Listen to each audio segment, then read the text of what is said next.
Nate Moody, welcome to the Fiduciary U Podcast, man. I'm so excited that you agreed to be on the show. I think we're going to have a really good discussion.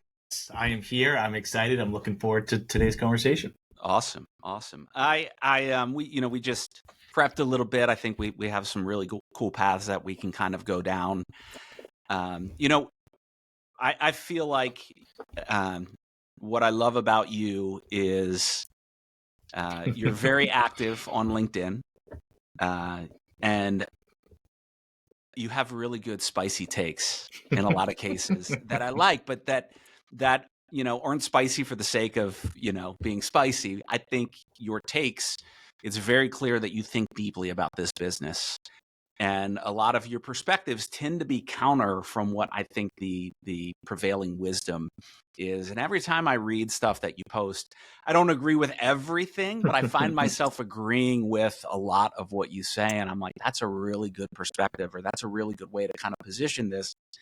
That is, that's counter. So I can't wait to kind of get your, just your thoughts on some things happening in the industry. But maybe a good place to start for people that don't know you or aren't super familiar is, why don't you just take a minute or two and provide kind of your background, how you got into the business, and how you got to the point where you are.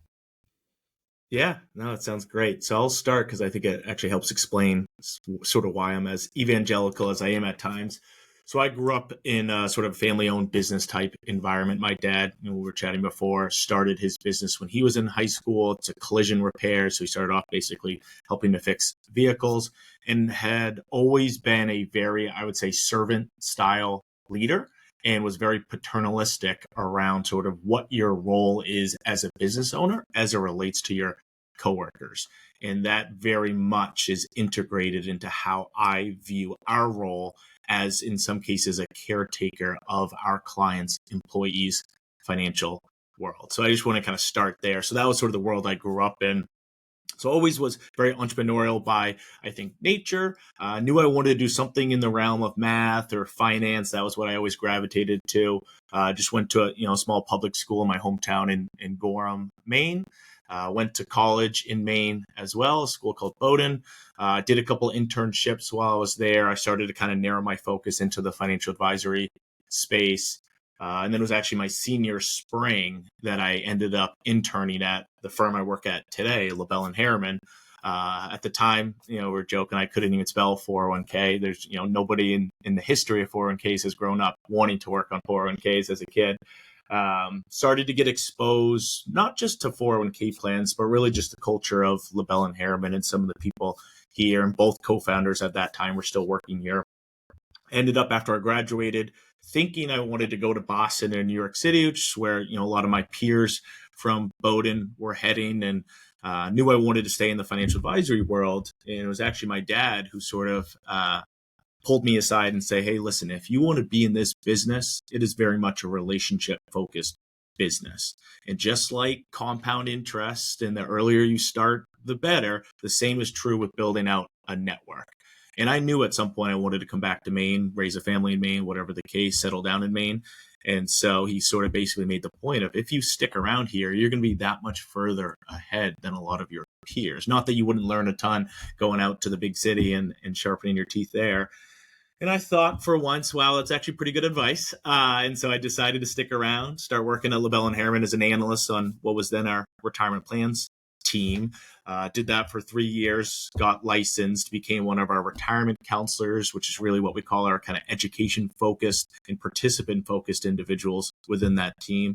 Then transitioned into an advisory role, so working directly with plan sponsors, and then transitioned into a director of business development role alongside maintaining my advisory role. And then in 2023, bought out one of my major mentors in this industry, Mike Lebel, as part of his final succession plan, and became one of the partners and owners here. So I've been here about 10 years now, and that, I think, brings me to here.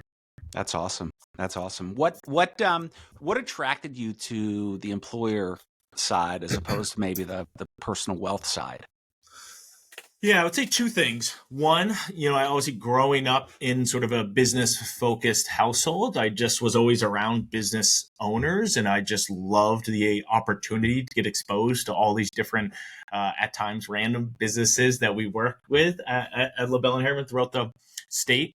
But then I would say, over the course of my tenure here, what I've come to really fall in love with, and this is partially kind of informs some of my LinkedIn posts and whatnot, is you just have such a unique opportunity when you advise on a company's financial and retirement benefits to have an outsized impact on the world and certainly on your community, right?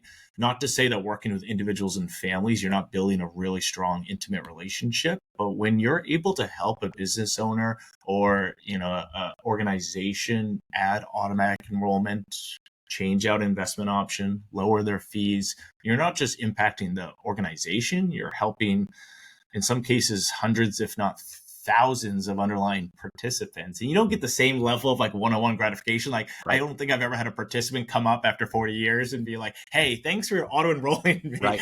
But if you step back, that multiplier effect, when you start to aggregate that marginal impact you have across each of the participants, and we're at the point now where we're managing over like almost 100,000 participants. I mean, that's just an unconscionable potential impact we're able to have.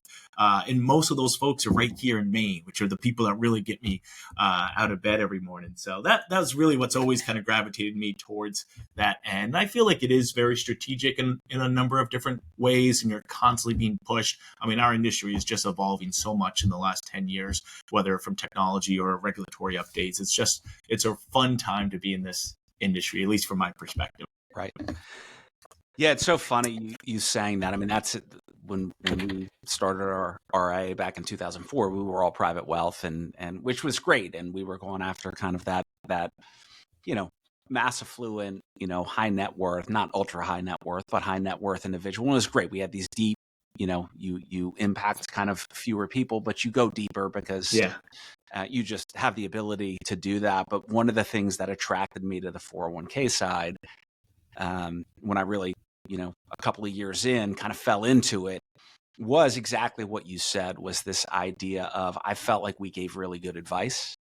And I was like, if we could now go in and, you work with a married couple, like you can impact them and maybe their kids. But I'm like, you go into a company that has 100 people, you're going to start to multiply that impact that you have, and being able to kind of, scale that. And I love what you said. It's probably in a less personal way, but in a really, everything compounds, right? And so, and I'll just even add to that, Josh, too. I think the piece that gets missed sometimes as well is the types of people you're able to help by working through the 401k is very different than on the private wealth. Absolutely. Right? Especially today's day and age where every private wealth team has a minimum $500,000, $1 million.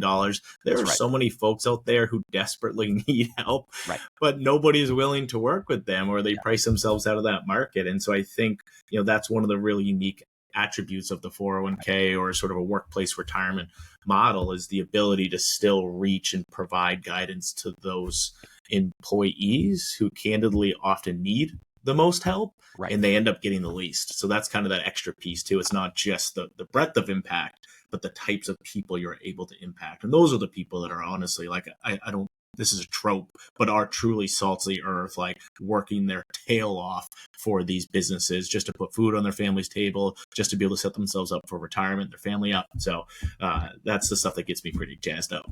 Yeah, no question about it. And I always thought, when we started, and this was, 2005, late 2005, early 2006 is when I really started to kind of go after the 401k market. And, I really thought of it, it was, at the time it was like, we had like 5 people in our firm and I was the only one doing this, and I didn't have a lot of scale. And so I started it, back then. It's commonplace now, but like the idea of like really I thought about it as leverage points, and how do I leverage a committee of maybe 3 or 5 or 7 people who are going to make decisions for 100 or 200 or 50 or 5, 1,000 people, and how do we kind of like get the most leverage? And it's funny what you said. I used to tell our team, like, we work for the thank yous we're never going to hear. And Mm. you kind of got to be okay. You kind of got to be okay with that, or the very few thank yous that we're going to hear. What did you, and so obviously there's been a lot of evolution and a lot of change within the industry. Some of it, some of it good, some of it not so good. What do you, like, what would you say are the 2 or 3 biggest things that you've kind of seen how the industry's changed over the last decade? I came in right on sort of the tail end of, contingent deferred sales charges and rev share all over the place, variable rev share, Hancock signature class 1, 2, 3, 4, 5, 6, right? Like I came right on the tail end of that. And as an analyst, all I was doing all day long was dissecting like 408B2s and 404A5s and trying to make sense of like, wait, this person's paying this person who's then crediting it back here, but then we're using an offset. So, certainly I think a push towards transparency, but then I've also been sort of at that, like, I'm at that perfect point in the industry where I saw the last little bit of this, and I'm also starting to see a little bit of this, right? Which is we're heading to come back 100%. Yeah. So I know that's something we'll probably end up covering and sort of teasing out a little bit, but that's been a really interesting, sort of at that direct inflection point of going like fully transparent. Your record keeper's your record keeper, your TPA is your TPA, your advisor's your advisor, and your investment manager's your investment manager. And now those lines are starting to blur again, which is interesting. So that's I think a really interesting one.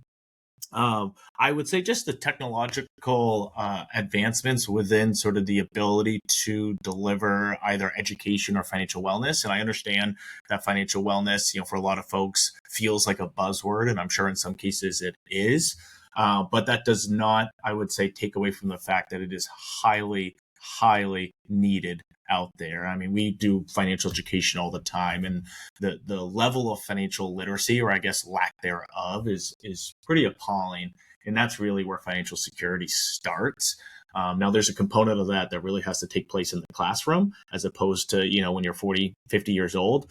That being said, I think I'm really fascinated, particularly now with the advent of AI, is how do we deliver education and financial guidance in a much more efficient and sort of on-demand type, right? We sort of joke, particularly with respect to education, it feels really good to lead a horse to water, but sometimes it's more effective to just force feed them the water. And so in this world of TikTok, like people don't want to be taught what to do. Sometimes they just want to be told what to do. And so how do we create or remove as much friction as possible to get into that? So that, maybe is the second one. And then, lifetime income, say what you will. And I've at times probably, been a skeptic, and I am continue to be in some cases of those type of products. But I think there is a huge, huge need for addressing that distribution phase of participants' lives. And ironically, that was what pension plans did a really fantastic job of. Now, how exactly they're going to sort of shake out in terms of whether they're embedded in a target date fund solution, treated as a distribution option, whatever the case. But I do think that is the next big necessary evolution of our spaces. All right, automatic enrollment has done a great job getting people into plans. Automatic escalation's done a great job getting them saving more. Target date funds have done a great job getting them allocated appropriately. Now, what do we do once they retire? And that's that piece that obviously lifetime income's really specifically geared towards. And so I'm excited to see how those products evolve and how plan sponsor uptake looks. So talk a little bit about just, as you mentioned, I mean, I think we're still in very early innings. It's interesting in doing this, being in the industry for 25 years and seeing is you tend to, it always takes longer for things to get adopted than you anticipate. And typically it happens in the large market, and then it starts to work its way down. Automatic features is a great example. What do you see in terms of, what do you think are about, lifetime income? 2 questions, I guess. One, do you think most people are going to stick in plan once they separate from service, right? So where it from that standpoint. But then the other is, there's a lot of different kind of bites at the apple that the industry's kind of solve for this. And it's funny, I think 3 years ago at Napa, I mean, every session was like guaranteed income. Yeah. And like the industry was really excited about it, but in terms of like plan sponsors, seemed like still a lot of kind of trepidation. And I think that's still probably an issue, is that it's still on the front end, and whether it's product evolution or maturity or demand at this point, a rough turn in the markets could probably definitely help the guaranteed income folks. But what do you think, just in general, like solution wise, like if you're out, how are you talking to clients about it in terms of at least getting it on their radar? And if or do you have many clients who've adopted it yet, I guess is a good question. And if so, like what do you think the most effective structure, or maybe the most effective structure for the types of clients that you guys work with when it comes to guaranteed income? Yeah, so we have not had any clients, and we work with a little over 250 retirement plans today, really jumping into this space, with maybe the exception of some of those TIAA plans that already had some form of lifetime income annuity option available. And honestly, I think the biggest impediment hasn't been the market, hasn't been education, hasn't been any of that. The biggest impediment in our perspective is Secure 2.0. And our plan sponsors only have so much capacity for change. And as the rules and the administration around retirement plans continues to get more complex, the thought of adding a potentially very complex nice to have instead of just focusing on their have to haves, I think has just been a non-starter for a lot of our clients. I think that's partially the reason why you see some of these solutions start up market, because they have entire teams of people focused on the administration, and it's often very different people than the ones that are serving on their committee making these decisions. Whereas when we're working with a small or medium-sized business, that director of HR who's in charge of administering the plan is usually on the committee, and they're usually the first one that says, hey, I'm all for helping our people out, but we're pulling our hair out just trying to navigate Roth catch up, super catch up, like all of these other things that have been put on our plate. So that's, I think, the biggest reason why we've seen a delay in adoption around lifetime income. So there's some real decision fatigue. Correct. And probably 100%. Implementation fatigue. 100%. By clients. And I don't actually view it as necessarily a bad thing, because I think the next major hurdle for us to overcome is, even though, there's this safe harbor that's provided for, under Secure 1.0 for plan sponsors looking to add, a lifetime income solution, as a fiduciary and as, an advisor, it's really challenging for us to recommend something without a track record, without a great peer set to compare it against, right? Like this is like the core of what we do is like analyze the marketplace, provide, similar benchmark and peer data. And without any of that, it's really hard for us to guide our plan sponsors to what we would consider to be a good decision, even if there is a safe harbor that exists. And so this has kind of bought the marketplace some time to get some of these products out there, get a track record, start to see how they perform during up markets, during down markets. And then I think it'll bring us to sort of the third stage, which is, the decision tree. And that's where it sounds like, and how I have sort of seen the marketplace evolve, is lifetime income is going to take one of three forms. It's either going to be embedded in some sort of professionally managed allocation, a la target date funds or managed accounts. It's going to be offered as a standalone investment option within the core menu, a la TIA traditional, or it's going to be offered as a distribution option, a la Fidelity Income Direct's sort of annuity marketplace that they've built out. I think there's pros and cons to each, right? The massive pro to the first option is, by embedding this into one of those solutions, you're going to see way higher utilization. Now, is that necessarily a good thing? Depends who you ask. The downside to that is, I think, not necessarily every participant has the same level of demand for lifetime income. right? If you're lower income, you're already going to get a ton of lifetime income via Social Security. You don't need a ton of additional guaranteed income. If you're higher income, obviously those metrics change. The standalone option, I think, is good in a number of ways because you can kind of dial down the amount of guaranteed income based on your personal demand for it. The downside is obviously you have a huge educational barrier there, right? You need to actually reach each one of those individual participants and help them understand how it fits into their broader strategy. And, in terms of portability, there's still a lot of challenges with those because most of those standalone options are proprietary to the record keeper. And they would love to get those in there. It's funny. 100%.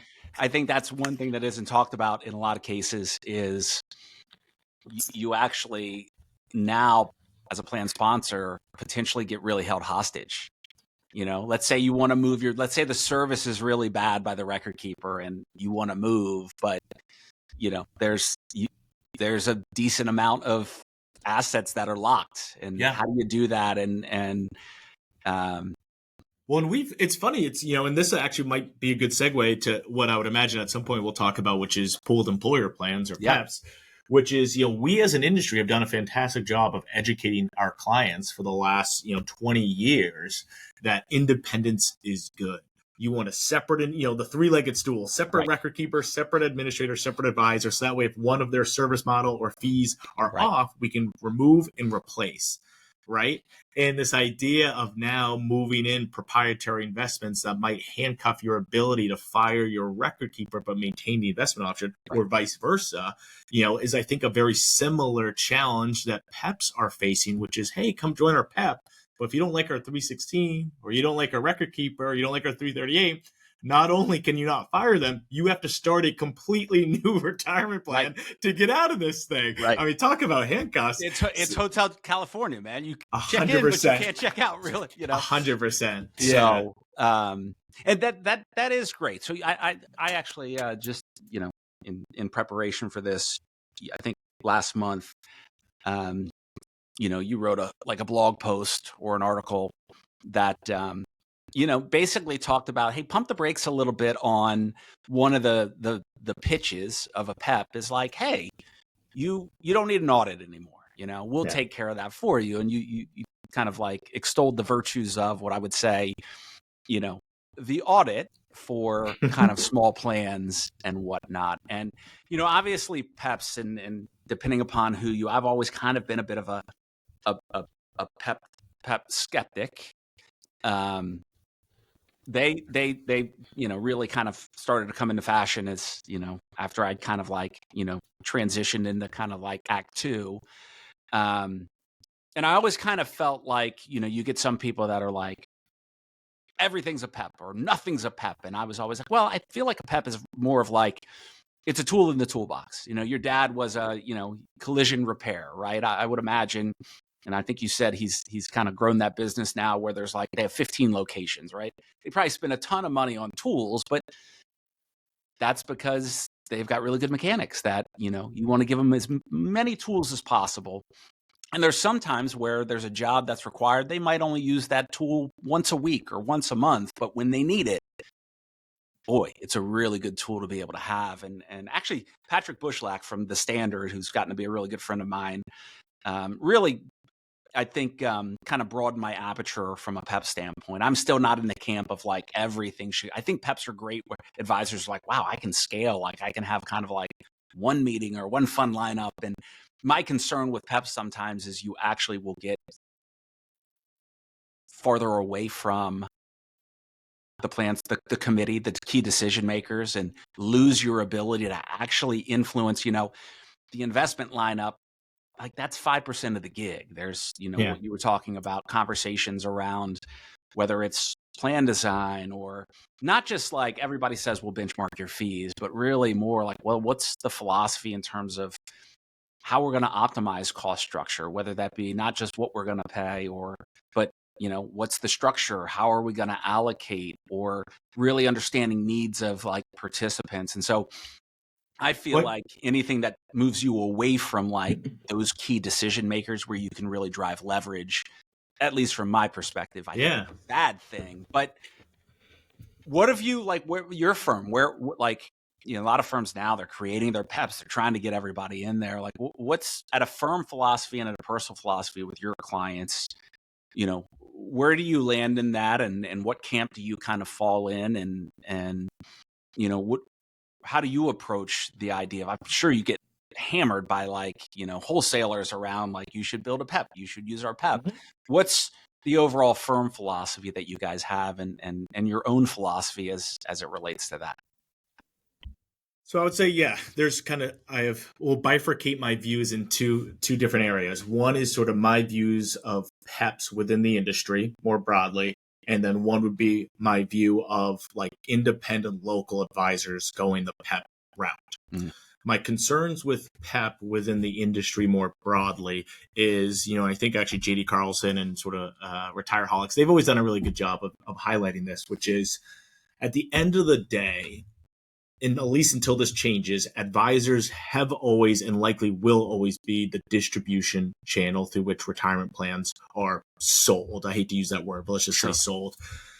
And as long as that is a universal truth, PEPs will always rely on whoever that advisor that's bolted in to distribute their product. And that creates a completely inherent conflict of interest, because one of the major advantages of the PEP model is the delegation of selecting who your fiduciaries are to the pooled plan provider, the PPP.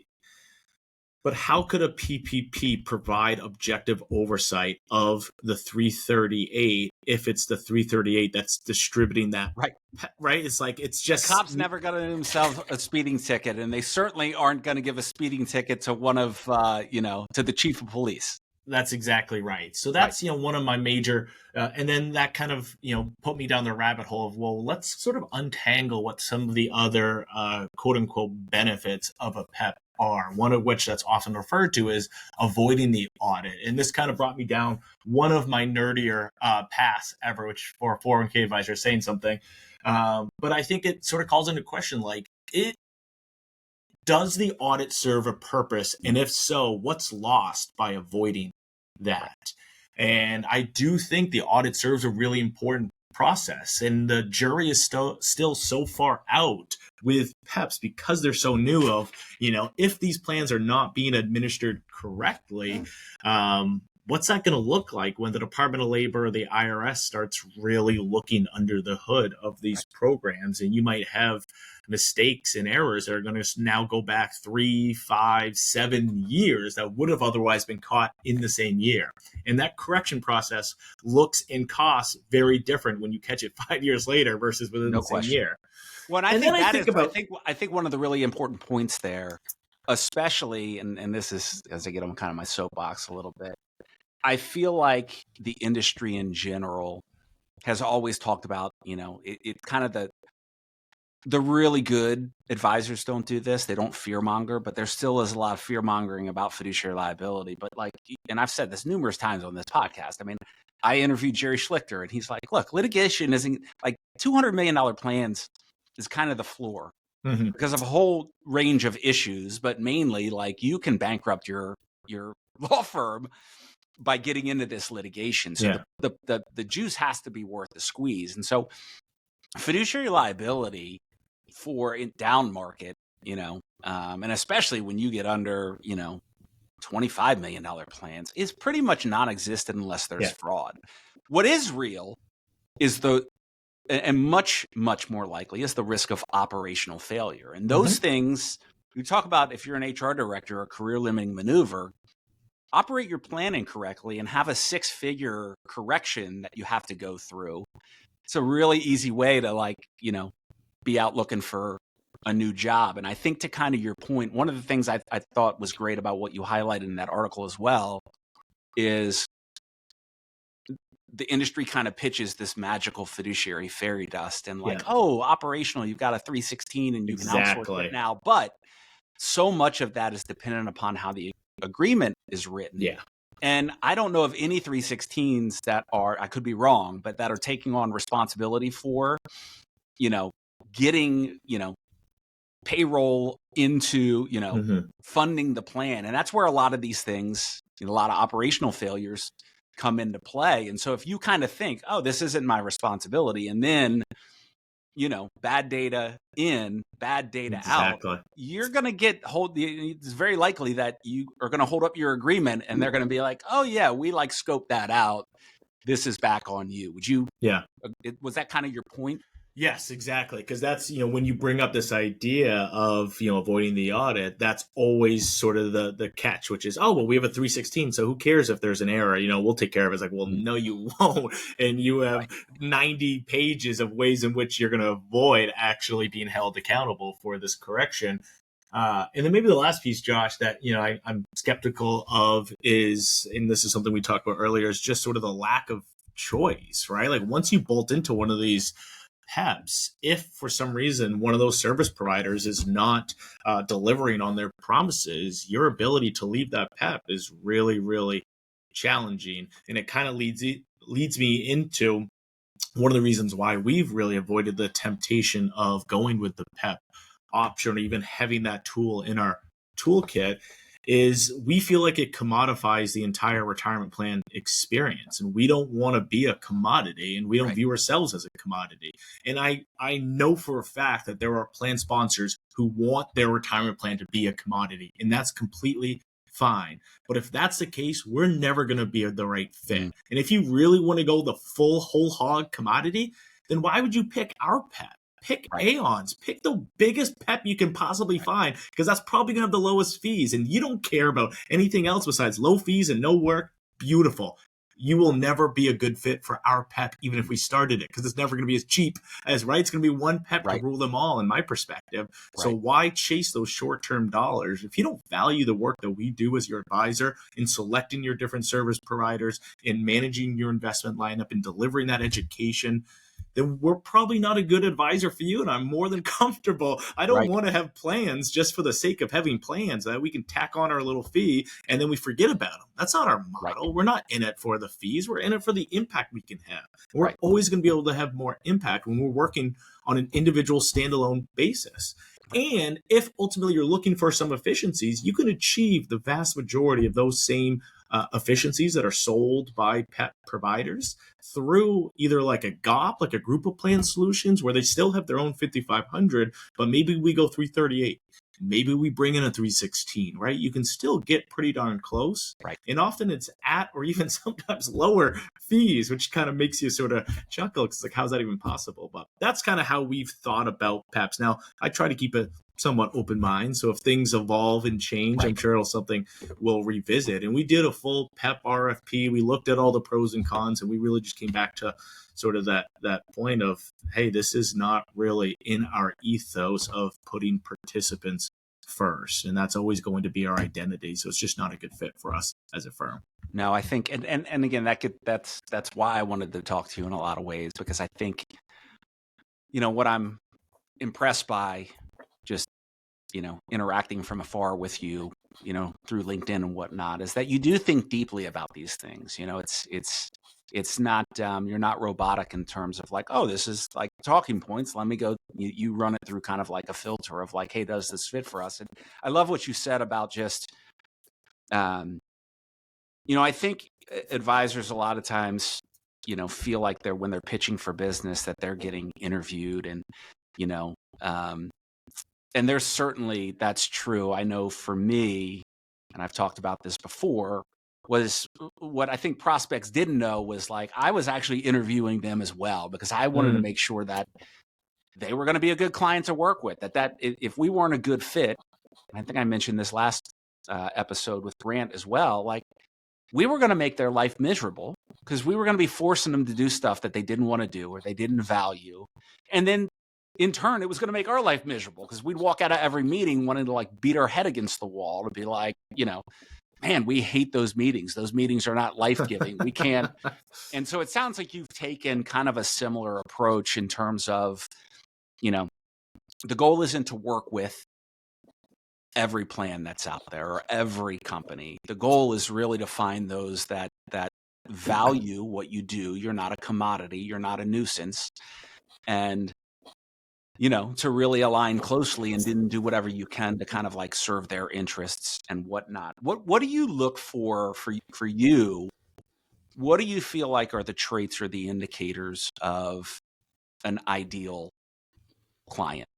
Yeah, such a great question, because we get asked it from wholesalers all the time, and even from like COIs, centers of influence. And it's funny because Maine's such a small market, right? Like, I would love to say we're only going to do professional services firms. We're only going to do $10 to $50 million plans. But then it's like, oh, crap, there's only 3 of those, or there's 5 of those, and we already work with half of them. So, we operate on a system called EOS, stands for Entrepreneurial Operating System, something we put in place when we went through the first generation of succession planning about 7 to 8 years ago. Traction, that's based on the book Traction, right? Exactly. Yep. And part of that process is establishing what your marketing strategy and your target market is. And we spent a lot of time, and we went through all these different iterations of looking at our existing clients, which are the ones we like, which are the ones that are not life-giving, which I like that way to phrase it. And what we came down to are actually all qualitative metrics, which I'm sure somebody who does sales full time will be watching this episode and say that is the dumbest thing ever. But it's worked for us, which is it's literally 3 things. Is we want committees that represent the executive leadership, finance, and administration, because we feel like our best clients are when they have those 3 stakeholders represented. Second is we're looking for organizations that deeply care about their employees. And then the third is we want clients that value our advice and our relationship. That's our target market. So we want to have the right stakeholders involved in our client committees. We want committees who truly care about their people. And we want committees that value the work that we do as their advisor. And it's really that simple. And that could be a 5-person company. That could be a 5,000-person company. And that's just kind of been our identity. And we've been, knock on wood, really successful with, I think, attracting those type of organizations. Because if they don't have those qualities, we're never going to be a good fit, right? Like we want to be on site doing in-person education. If you don't care about your people, you're never going to make the time for us to do that. You're not going to pull people off job sites. You don't want people to maximize the match. You don't want to pay them the match. You want to say you have a match. You don't actually want to fund it. You want to do the least amount possible where, nobody complains. Exactly. Yeah. So that's, it's a little bit or I shouldn't say tongue in cheek. It's a little bit on the nose when we talk about some of those qualitative factors, but it truly, truly, truly leads to our best partnerships. And we have clients, now going on 35 years that we've been working and managing their 401k funds, almost as long as 401k's been around. So it's been really, really nice to get intentional on that. Well, and you mentioned too, I think, just talking about and again, this kind of whole, private equity is eating everything, not just our industry, but it feels like every other industry as well. And you had mentioned that one of the things that you learned early on was actually, I think, from your dad. I'm sure your dad could have, sold out to the highest bidder, but he actually implemented an ESOP and actually, sold a majority of the company over time to his employees. I think you said he has like 300 employees now, and they own ESOP owns more than 90% of the equity or whatnot. You had mentioned earlier that long term you'd love for your firm to kind of like that approach, and that you actually have a lot of clients that are ESOP owned. And so I would say that, obviously, if you're a company and you've chosen that your succession plan is through an ESOP and not an external sale to the highest bidder, that's probably a good indicator that you're definitely like an employee focused, like you care about your people. Would you agree with that? I would certainly hope so. Yes. I think it definitely aligns with, whether you're a family owned business, an employee owned business, like this belief that there's more to business than just profit maximization, and all these different topics are related. And I don't want to point to private equity or point to consolidation as like the boogeyman that's responsible for every single issue, but I do think it's a contributing factor to a number of challenges facing our industry. And I think one of which is succession planning and sort of creating that pathway for next gen advisors. And I don't think it's any secret that we have a talent shortage within our industry. And I think partially the reason to blame for that is, this next generation, and I'm 31 years old, so I kind of count myself in this millennial Gen Z era, looking at my peers, looking at, folks at some of our clients that I speak with, we care very deeply about the purpose and the impact of the work we do. And it is a fact, as an organization grows, it becomes harder and harder to connect your employees with the impact your organization has in whatever that consumer or client base is. And so I think what we've lost as a result of a lot of this consolidation is the ability for younger people to be out there interacting with their clients, having autonomy over how to design and make recommendations. Nobody wants to be a mouthpiece for a 600-pound gorilla when they're, one of the most exciting and rewarding parts of our job is the ability to actually work within your team and to help formulate recommendations that you believe in to your clients. And when you lose that autonomy, you could be client facing, but you're not client facing. Right. You're a mouthpiece. You're a conduit for people that are making decisions, 5 states over in order to make the bottom line work for all of their private equity deals and the multiples they just paid for your firm. And so I know I'm going a little bit on a tangent here, but I just think it's such an important pathway we're on towards this consolidation and roll up, and we're going to continue to feel the effects of it. And one of the first areas we're going to feel it in is the inability to attract really strong and talented next gen individuals, because they will no longer have the ability to have an impact on their clients' lives like many of the people who really started in this field 30, 40 years ago and built it into what it is today, which has a lot of positive qualities. But they haven't committed to giving that next generation the same opportunity that they had. Yeah, the reality is, I think, the word that I would use in some ways is kind of control. You have control to be able to do the things that you think are best for your clients. And, that's just, it's funny, as I talk to a lot of folks, and I've talked to a lot of folks where they've sold and it's been great. And I've talked to not naming any names, but I've talked to a lot of folks that sold that were like, oh man, I wish I wouldn't have done this, because I think, the challenge is being very entrepreneurial and then realizing that, like, when it's always funny when I talk to certain folks who've sold and now are like, well, I can't like make the decisions now. And I'm like, well, yeah, because you got a bunch of money and like you basically like that was the trade-off. Like you got to understand, like, it's not your business anymore. And I think a lot of people, especially, the RIA industry in general, like grew up for a long time. And I was part of this, where we were kind of this cottage industry. We were the kind of these like practices that you will, and business. We weren't these enterprises yet. Mm-hmm. And so I think that's a really good point. And I think this isn't a popular take, because I think in the world we live in, but I actually think there is though I've heard a couple of firms, my old one being one of them, and then a couple of others recently, where I think like they're kind of getting it is actually when independence can actually be a real differentiator. Mm-hmm. And actually can be kind of a winning story out in the marketplace when everybody's like, oh, it's a scale and it's size and it's, it's all of that. There's actually a really powerful story you can tell around, locally owned, locally operated, you're talking to you as one of the partners, like you're talking to decision makers. We're not accountable to kind of like, the corporate mothership. We can make decisions. What do you see in terms of, and you guys have chosen to remain independent. Maybe tell a little bit about that story and why that's important to you, and how do you articulate, because I'm sure I know Maine may be maybe a smaller market. It's not like you're in, New York, California, where there's a ton of firms and whatnot that do what you do.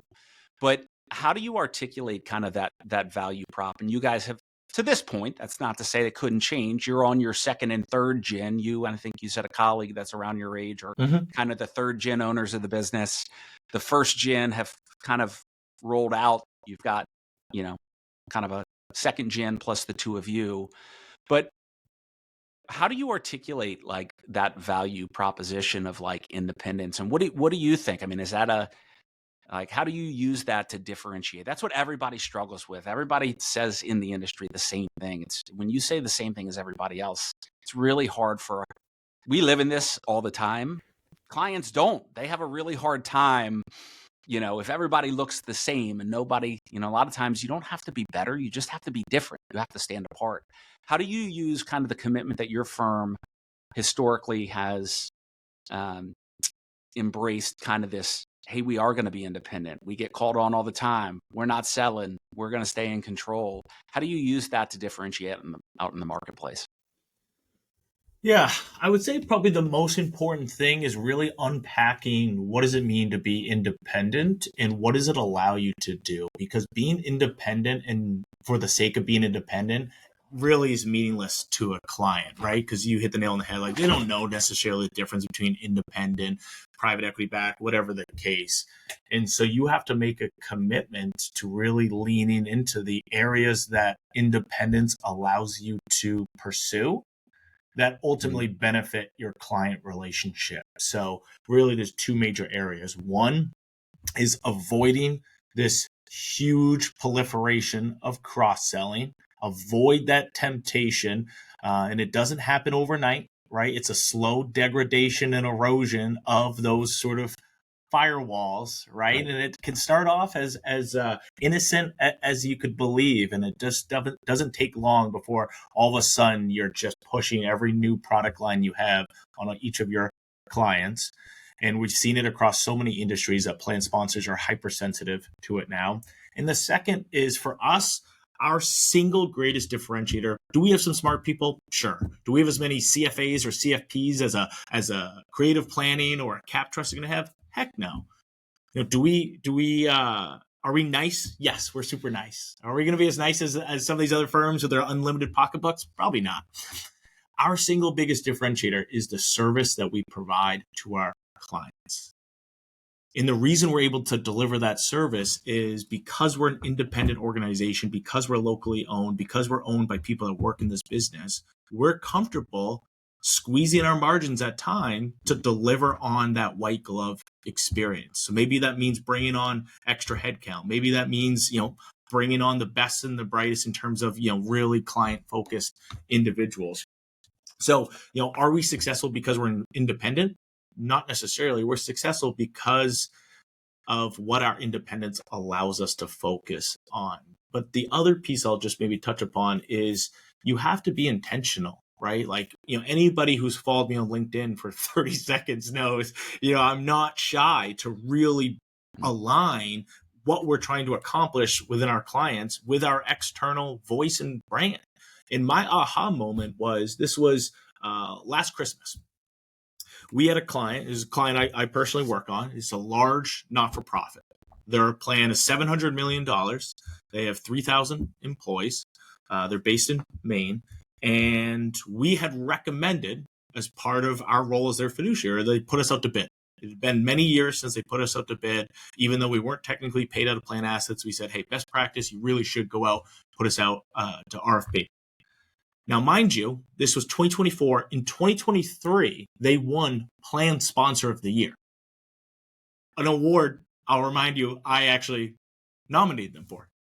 So they won Plan Sponsor of the Year, highest designation you can possibly win. $700 million plan, quarterly meetings. They got legacy assets at a old insurance record keeper. Christmas Eve, I get an email from the CFO. It says, Nate, we received a quote for $44,000, which anybody who's involved in retirement plans knows that sounds like a comp. This is not a simple vanilla No, and even if it was, the amount of liability you take on a $700 million plan, that's no longer theoretical liability. That's real, tangible liability, right? That's a target that, Schlichter's talking about. You live in the neighborhood where, Exactly. And it's a possibility. Come to find out, it was one of these, very, very large retirement and benefit insurance shops that were using this as an opportunity to buy the retirement plan because they knew it would give them the opportunity to try to cross-sell employee benefits, property and casualty insurance. Yeah. And the challenge we've kind of come across as an industry is we have educated our clients to think about one thing and one thing only, which is fees. And lower fees is good, higher fees is bad. When we should be focusing on value and what are you getting for those fees. And that has been a lesson I've tried to really take to heart over the last 12 months, is educating our clients that nothing in this world is free. And when you're getting these outside bids from these consolidated firms, they're looking at you as the product, and they're going to try to unload all of their other services. And then on the other side too is just reinforcing our commitment to service. Over the last 3 years, we've had a 99.6% retention rate, which for an organization that over that same time period has added 100 new retirement plans, which is, I think 150% growth in the number of plans to maintain a 99.6% retention rate. That's maybe the last point, getting long-winded here, is you can't just talk about it, you got to be about it, because your clients will see right through that. So it's one thing to post on LinkedIn and critique the consolidators, but you really have to be committed internally to what you're trying to sell. So did you keep that? Did you keep that plan? We did keep it. Yes. Yeah. And we did increase our fee as part of that. There you go. We had to reduce what we were increasing it by, but it was a flat fee. And obviously plan assets have grown substantially as a result of our liability, as have our costs. But yes, we were able to retain the business, which is great. Well, I think that is, and that's one of the biggest challenges that are out there. And there's the quantitative, like, here's what our fee is. And I run, a handful, maybe 5, 6, 7 advisor RFPs every year. I don't work with plan sponsors anymore, but I do. And some of the big firms refer me in, and, I run a pretty good advisor RFP, and nobody wants to run the advisor RFP because they all want to kind of like bid on the actual business. Yeah. And it is an interesting, especially, and the plans I do this for are all generally, 150, 200 million dollars and above. And so the larger market, and it's been crazy, the fee compression that's kind of come down, but, everybody looks kind of the same and says the same things. And I think that's, a plan sponsor doesn't know if they have a really good advisor until it's not like you go buy a car and you can take it for a test drive and, you can see what the acceleration looks like and feel what the leather seats look like and whatnot. You actually have to live it to kind of experience it. And one of the things we used to survey our clients a lot and heard it from other people that, one of the most important things I think for plan sponsors is just responsiveness. We used to think I was like, oh, hopefully because they think we're the smartest or we've got the best takes or all of this. And most of the time it was like, you guys are super responsive to us. We know that if we have an issue, we call you, you're going to respond quickly, you're going to take care of it. And so, in one way it was like, oh, that's great. And another way I was like, my ego kind of took a little bit of hit. It's like, oh, it's not because we're, how smart we are. But interestingly enough, I think when a lot of these bids go out there, a lot of times advisors will bid because they don't really know what the complexity, and that's dangerous, right? If you get in and it's like, oh, this is a way more complex scenario than I thought it was. And we kind of really lowballed ourselves. But I think the other thing is that doesn't take into account what's actually being done. And kudos to you for kind of keeping that plan. I actually used to say sometimes, and because you find this, right? You work with a plan, usually it's like anything. The first few years, it's a ton of work because you're fixing stuff or you're unwinding things or you're putting new things in place. And then once you kind of get them to, it's like any relationship, they kind of start to think, oh, well, this must be what everybody's like. And I always used to say I live in Maryland and my dad grew up in Amish country, and the Amish have I forget what they call it, but when you're 18, you leave Rumspringer, you leave for a year, and most of those folks, they go out and sow their wild oats, and then they wind up coming back. Yeah, and sometimes I was like, I wish kind of clients would go away for a year just to see what Yeah. the vast majority is like, because I really think they would kind of come back. And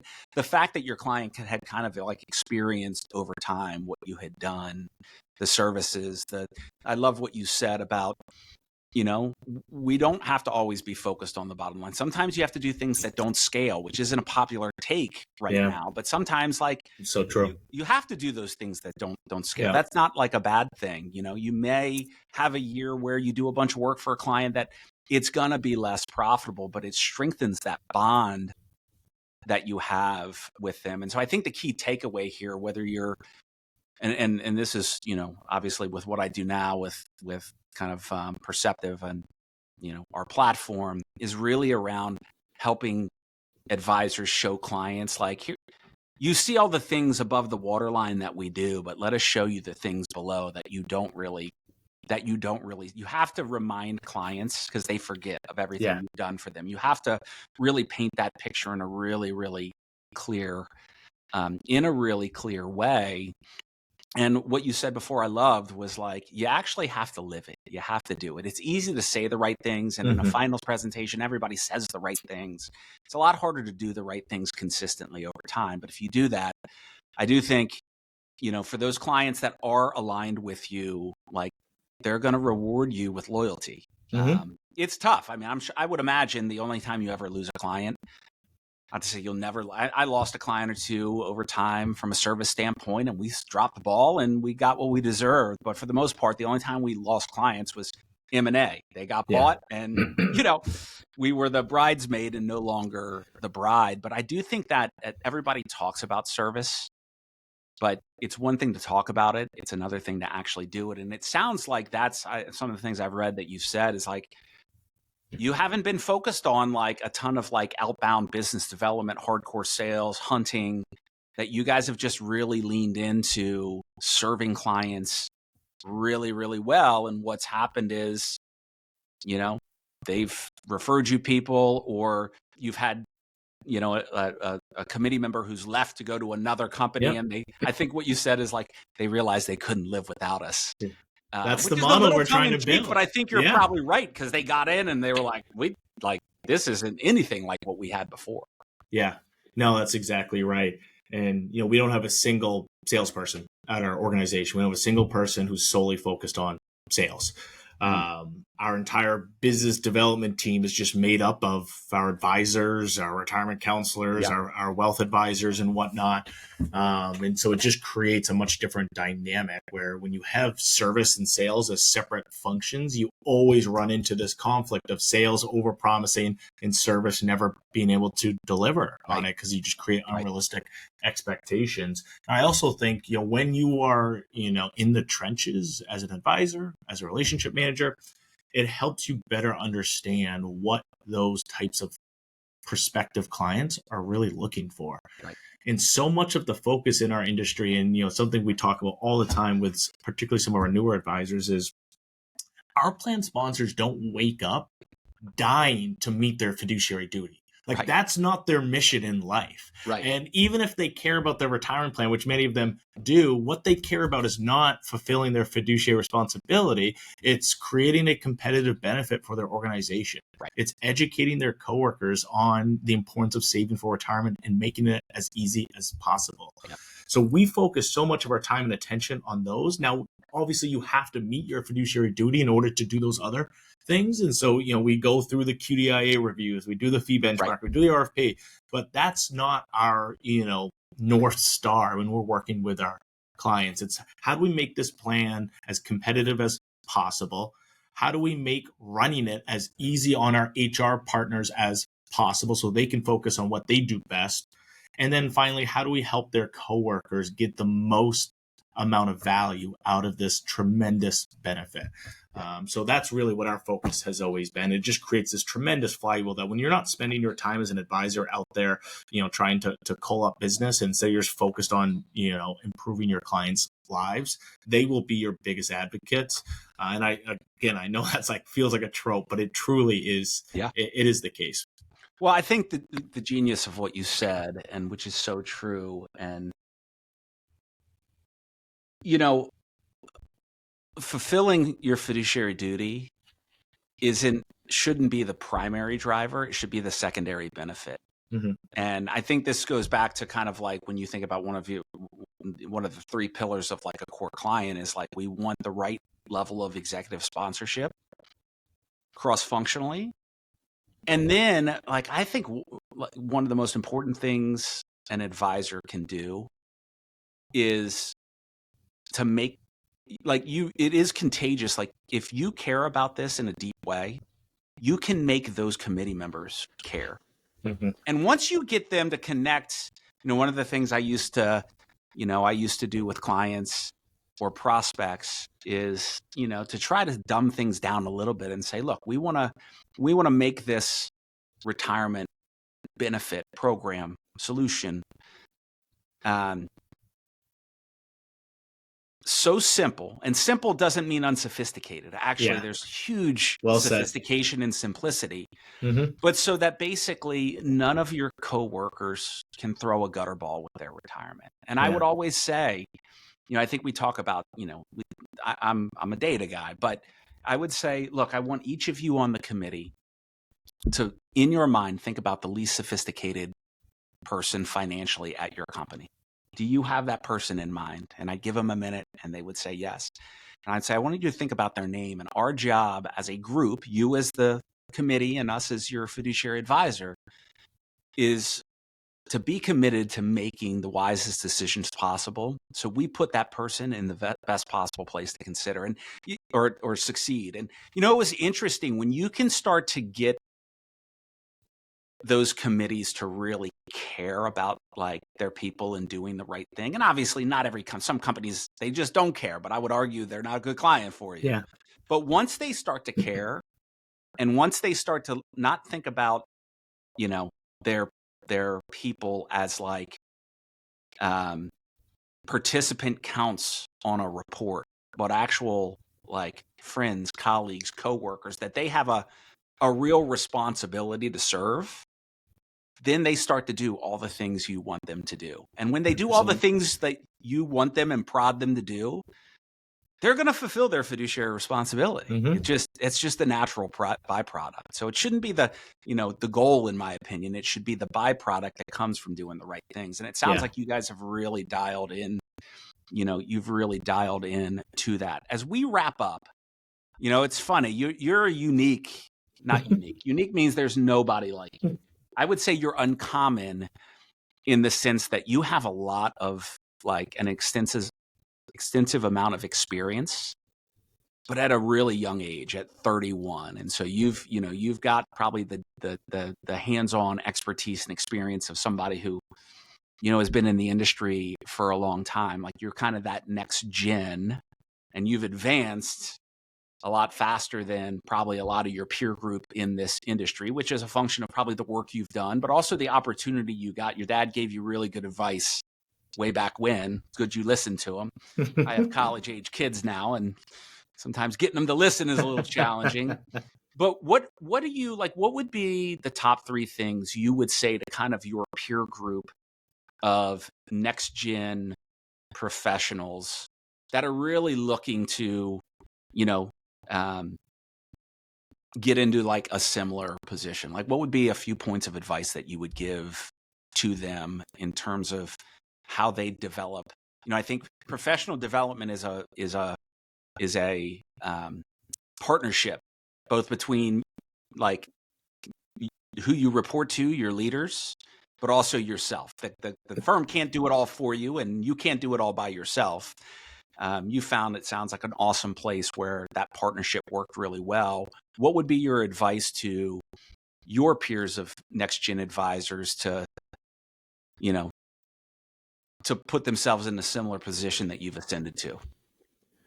Yeah, the first one will be super cheesy, but I do think is an important first question to ask yourself, because it's not going to be the same answer for everybody, but really having a hard conversation around what success looks like and means to you.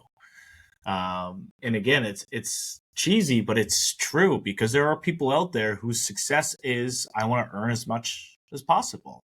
And that isn't necessarily always a bad thing. Maybe it's because, you didn't have anything growing up and you have a family to provide for, and you need to make sure you can provide a better life for them. Like, these things are all decisions that have completely rational explanations for why you arrive at them, but you have to be true to what that is. Because otherwise, particularly in our industry, if you really don't believe in what you're doing, you're never going to get paid enough, and you're always going to be worked too hard, because it's just the nature of our business. Right. So number one is really having that man in the mirror, woman in the mirror of like, what does success look like to me? And if it ends up being like, hey, I want to have a really significant impact, and I want to do it in a way that is very tangible to me. So in my example, I completely get out of bed to help other Maine people on this retirement and financial journey. And so for me, you can't do that at a firm in New York City. You can't do it at a firm in California. You have to be here. That's where the clients are. That's where the people are. So for me, defining success helped lead me to, hey, if I wanted get as much exposure and learn as much as possible, you're always going to be able to do that at a smaller company than at a larger company. So as much as the short-term dollars are going to be lower, I joke, when I started here, 10 years ago as an analyst, I think my starting pay was $43,000, which is a big amount of money for a lot of people coming out of Bowdoin, where a lot of my friends were going investment banking down in New York City. They laughed. They're like, "Wait, what are you? Is it a nonprofit?" That's what they paid for their apartment. 100%, exactly. Yeah. But I had my dad's words ringing in the back of my head of what does success look like? It's not necessarily defined by the amount of money I'm bringing home. And B, where do I want to be in 5 years and 10 years? Am I going to be better off earning more, but I'm going to be still working that same sort of cog in the machine job in 5 or 10 years versus here, I'm going to be able to do a little bit of everything, and I'm going to play the long game. So that would maybe be my next piece of advice. And the last piece is, probably by far where I've learned the most is, and I know it's, again, I chuckle because it's such like a millennial or Gen Z thing for us to actually think about, is like, go out and talk to people. Like, reach out to people who have been there, done that, hear their stories. And you're not always going to agree with the path that they took on or why they did the things that they did. But the more you can learn, not just, within our industry, but even just from your clients, take the time, be like, hey, let's go grab a coffee or a beer. Tell me more about your business. What went well? What didn't go well? Not only are you going to ingratiate yourself with your clients or your COIs or whoever else, but all of that experience is so meaningful, and particularly with these younger generations. And again, I put myself in there.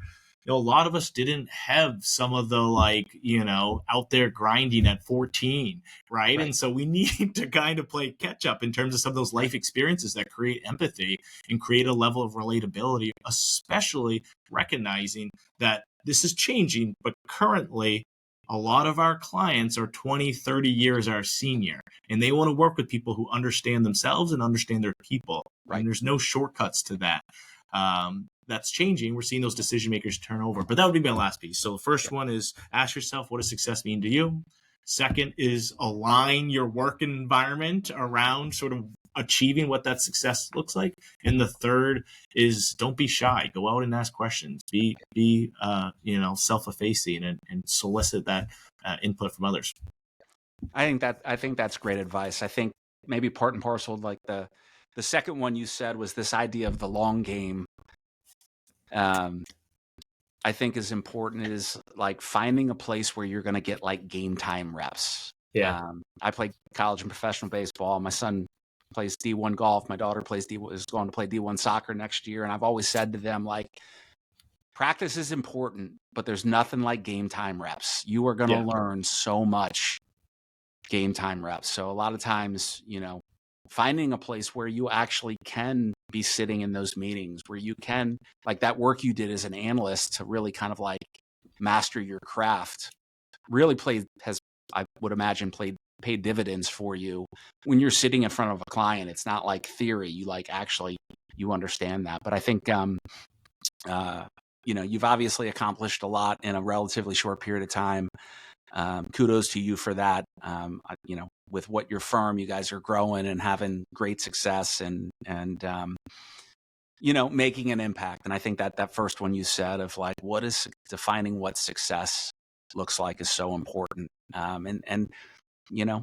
what may look like success. I think I found this as I get older is like the things that I thought when I was younger around what success looked like. As I get older now, I'm like, those aren't the things that necessarily matter, but that's very much an individual kind of decision. So, Nate, this has been an awesome conversation. I've loved your insights. I love the way you think about things. And I just really appreciate you coming on and rapping today. And I think we touched on a lot of good topics. What's the best way for if people want to kind of get in touch with you? What's the best way to do that? Yeah, I would say connect with me on LinkedIn. I'm fairly active there, so we'll take fairly active. Yeah, I'd say so.